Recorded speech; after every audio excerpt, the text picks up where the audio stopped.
एक समय की बात है, एक गांव में 3 अविभाज्य साथी रहते थे। बादशाह नाम का एक शानदार घोड़ा, गजा नाम का एक सौम्य विशाल हाथी और रवि नाम का एक उत्साही व्यक्ति। वे हरे भरे पहाड़ों और सुनहरी घास के मैदानों के बीच बसे एक सुरम्य गांव में रहते थे। एक युवा और साहसी व्यक्ति रवि का बादशाह और गजा के साथ एक असाधारण रिश्ता था।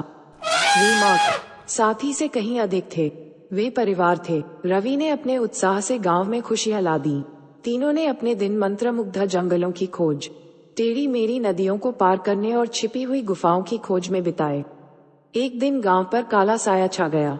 भयंकर तूफान आया, जिससे तबाही और अराजकता फैल गई।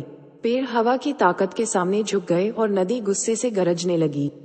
अफरा तफरी के बीच ग्रामीणों को एहसास हुआ कि एक छोटा बच्चा गायब है। बिना किसी हिचकिचाहट के रवि, बादशाह और गजा हरकत में आ गए।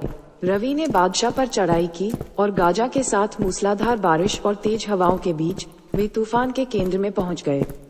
जैसे ही वे जंगल के किनारे के पास पहुंचे, उन्हें खोए हुए बच्चे की हल्की हल्की चीखें सुनाई दी।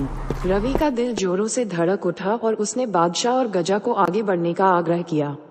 जंगल घना था और रास्ता जोखिम भरा था, लेकिन बच्चे को अपने परिवार से मिलाने के दृढ़ संकल्प से प्रेरित होकर तीनों आगे बढ़ते रहे।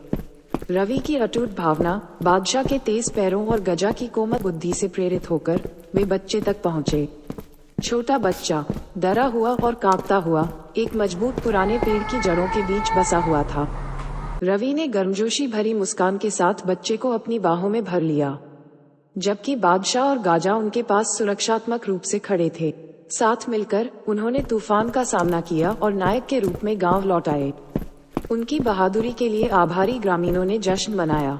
रवि, बादशाह और गजा ने ग्रामीणों की कृतज्ञता का आनंद उठाया, ये जानते हुए कि उनके बंधन ने न केवल एक बच्चे को बचाया है, बल्कि उनकी भूमि में प्रेम और साहस के संबंधों को भी मजबूत किया है।